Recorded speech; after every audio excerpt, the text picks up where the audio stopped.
I think what people get confused is, they're grinding with a goal. And I'm not saying you shouldn't have goals, but you should be grinding for grinding's sake. You should grind because that's what you do. You're passionate about what you do, and so you're waking up every day with this concept of, I have 24 hours and they're mine. This 24 hours belongs to me. Right. And whatever I do in this 24 hours will determine where I'll be tomorrow and the next day. And I think that's what people need to focus on. Like, get off of this. I want to make 6 figures. I want to drive this car. I want to live in this house. I think what people should be focusing on is, I have 24 hours. Like, Oprah only has 24. Yeah. Bill Gates only has 24. Like, Warren Buffett only has 24 hours. And in that 24-hour period, I can either break my life or make my life. And I think, and I'm not saying you shouldn't have goals. I just think that goals for people is too high on the priority list. And I think what should be on the priority list is going to bed so you can wake up the next day and you can grind it out. And I'm just a dude that believes you reap what you sow. So if you're grinding on Monday, grinding on Tuesday, grinding on Wednesday, if you're grinding 6-7 days a week for a span of 5 or 6 years, something's got to come out of that. Sure. But if you're only grinding, on Monday you fired up, Wednesday you back to sleeping in, Thursday you got the funk of the world is on. Like, I've heard people say, hump day. Hump day. What is every day is hump day? Like, Wednesday is hump day? Like, Monday hump day. Tuesday is hump day. Like, every day is hump day. And I think if we would spend more time on what's my goal, and meaning what do I need to accomplish in this day to live this lifestyle, and you go after it, then I think more people will be successful. Interesting. Yeah, but they spend too much time like scoreboard watching. They spend too much time on their, I want this car and this house and live this lifestyle. No, that's the wrong. You can think about the goal and have that in your mind, but then think, okay, I'm going to hustle every day to make it happen. Not just focus. And not just hustle every day. I mean, you should be specific. Like, look, I've got to believe that millionaires do certain things. I got to believe that millionaires have a certain habit. Right. I got to believe that they sleep so many hours. I got to believe that they know their craft. I got to believe they're passionate. And so when I take my goal, instead of looking at my goal and asking, how much money can I make? I've got to ask myself, what things do I need to do every single, like from 8 to 9, what should I be doing to be a millionaire? From 9 to 10, what should I be doing? From 10 to 10:15, like what should I be doing? And that's why I wake up every morning at 3 o'clock, because for me, it's okay. Monday, do this. Tuesday, do this. Wednesday, do that. And if I do those things, I'm guaranteed to be successful. So tell me about your daily rituals then. Do you have a daily ritual? I heard you get up at 3 a.m. Is that true every day? What does your hour to hour look like? Walk us through your process. Now here's the challenge. A lot of people ask me what time I wake up in the morning. And I think that so many young people, just because they've never been exposed to greatness, they're asking a good question. The great question should be, what time do you go to bed at night?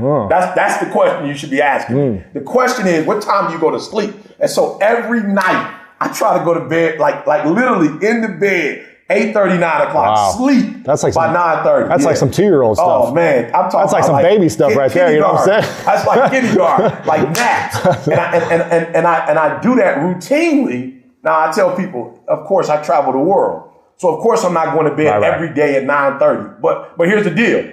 When I can, what happens is I create this habit that my body believes that, all right, 9:30, all right, you wake up at 3, which means I'm getting 5 to 6 hours of sleep, which is pretty good, right? But here's the trick. When I came to California, my body still woke up at 3 something because it's accustomed to going to bed at a certain time. My body doesn't really know what time it is. Like my body's it's not knowledgeable of time zones, right? My body just knows that this is the time we normally wake up. So I go to bed consistently early. I wake up early. Now, this is why I wake up. Now, if you're listening to me, you're an entrepreneur, you have to hear this.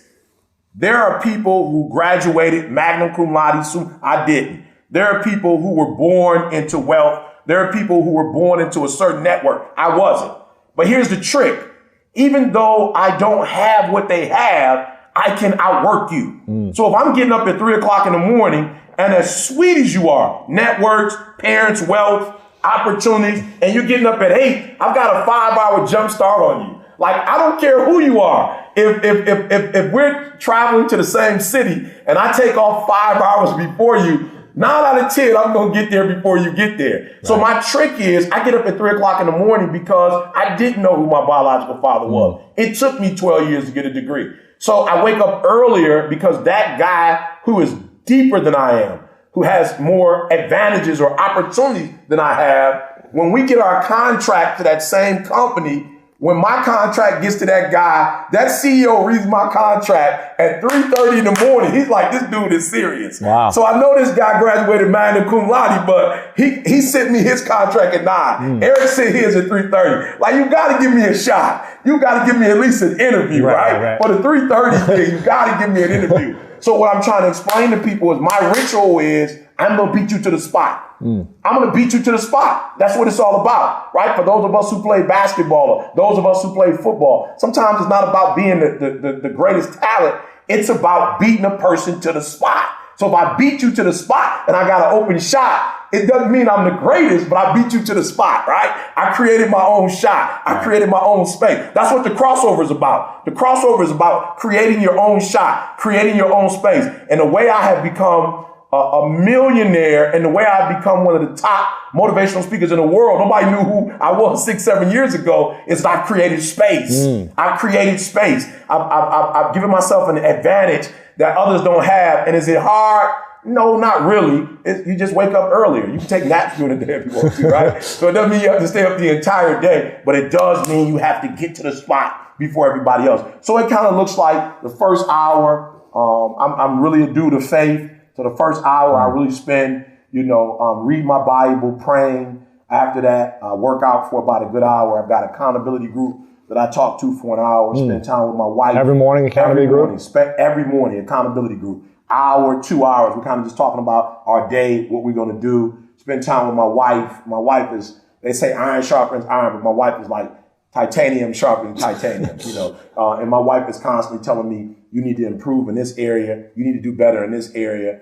And then 8 o'clock in the morning, CJ and I get on the phone and we spend the rest of the day going after it. Wow. So we've got a list of Call Australia, a list of, you got 4 videos, 2 voiceovers. And let me say this to my entrepreneurs.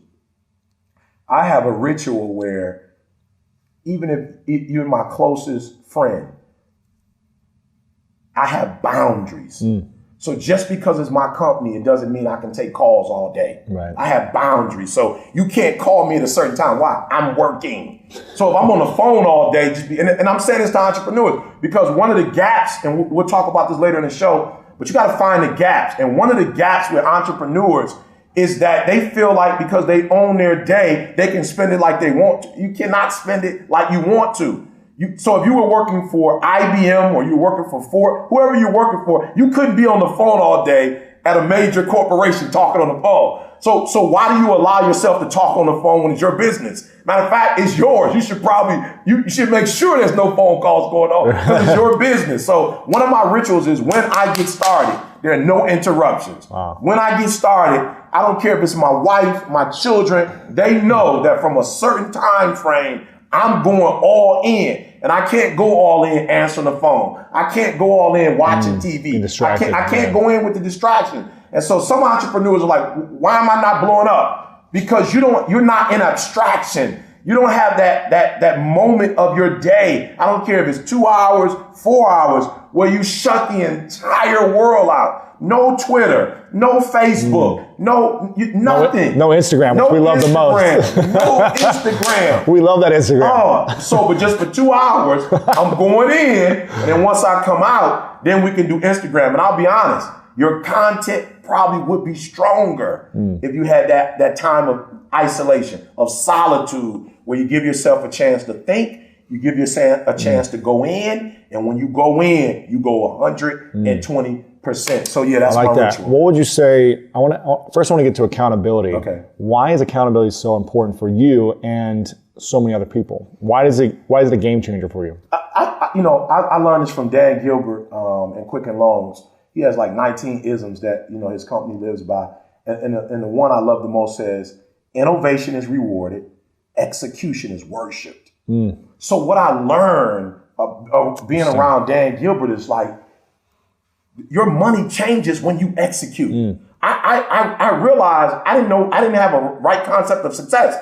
Now I understand success is accomplishing what you say you're going to accomplish. It's getting done what you say you're going to get done. And let's be honest, if you were to sit back and do a percentage on what you said you were going to do in a time span, like how would you grade yourself? If you're saying 70, you're a C. If you're saying 80, you're a B. 90, you're an A. 100%. And so I said if I could execute every single time. So as I began to look at my life, I realized, and this is for Eric Thomas, if I say I'm going to work out 21 days in a row and nobody knows about it, nobody knows I'm going to work out for 21 days, I can kind of sneak away with, I'll do 30, I'll do 10, cheat here, cheat there. But when I call somebody and say, hey, I'm going to work out for 21 days, I need you to hold me accountable, a part of my working out has absolutely nothing to do with working out. It has absolutely nothing to do with my health. It has absolutely nothing to do with me caring about my body. It has everything to do with, I told you I was going to do it, and I don't want you to call me and ask me did I do it, and I have to tell you I didn't do it. So I realized that every man is where he is because when he says he's going to do something, not only does he do it, but he does it in a certain time frame and with a certain quality. And if I have a group of people who can call me every day and say to me that you say you're going to do that, you say you're going to do that, listen to me. My first book took me 10 years to finish. And I did not finish my book until a good friend of mine, Kagia, within a span of about a year or two, kept calling me every week and say, did you finish yet? What chapter are you on? Wow. All right, when is it going to be done? And I want to be honest. He got on my last nerves. and I think just the whole disappointing him, I just was like, I'm tired. And so I finished that book, and I finished the second book before he could ask me about a second book. And sent him the second book when it was finished. Like, shut up. Like, don't call me. Don't ask me about it. Same thing with school. You know, I had finished all my coursework, didn't start the dissertation, and I would be on the road and people say, E.T., you said 3 years ago on one of your TGIMs that you was going to get your PhD. How's the PhD coming? I got tired of people asking me, when is the PhD? When are you going to finish? Are you finished yet? When are you going to finish? You know, and so a part of my success has been being brave enough to say it. And I'm not saying it because I thought I could actually do it, but saying it so I could be held accountable. And then once people start holding me accountable, boom, I just didn't want to seem like a liar. I didn't want to let people down. So if you're an entrepreneur, I challenge you to get out of the dark corners, the dark spaces, you know, of having these goals and dreams that nobody knows about. And I challenge you to take your dreams and goals and share it. Now, here's the other part. For me, that's critical.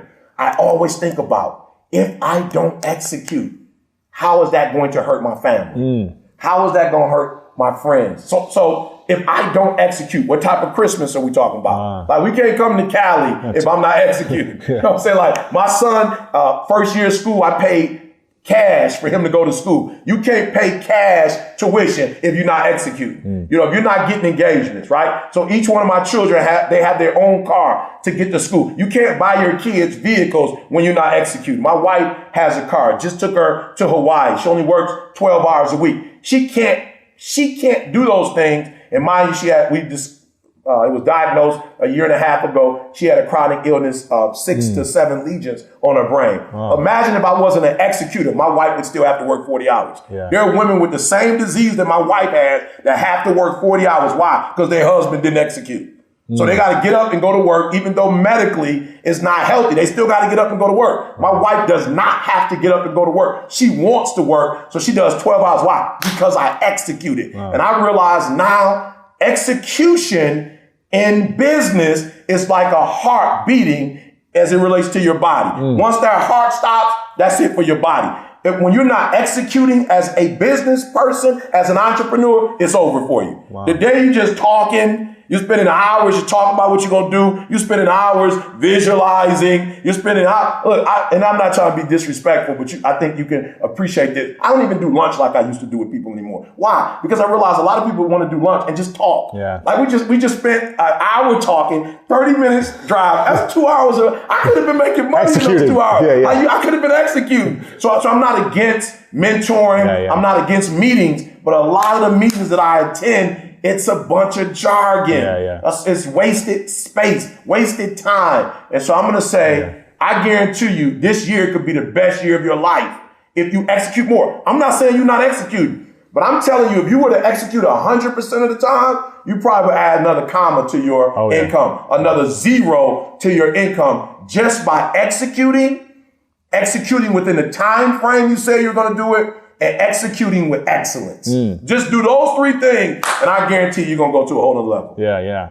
And I think, I know what you're talking about when it's saying mentorship and you don't have lunch with people, but really you want to do it on a broader scale. You want to do it on a bigger scale. And that's why you have your show. That's why you do speaking, so you can mentor hundreds of thousands of millions of people as opposed to spending 2 hours with one person. Or sitting here with you and doing almost millions. Exactly. Exactly. I sit here with you for an hour and now we're going to mentor. Exactly. If you want to learn how to make more money and master money in your life, then check out this video right here. Sure. Because I was bankrupt. See, some people, you haven't pushed non-negotiable yet. You're still optional. I really would love to be successful. And so I want to be successful. I want to be successful. I want to make money. I want to make money. Be healthy. I want to be healthy, but it's not non-negotiable yet.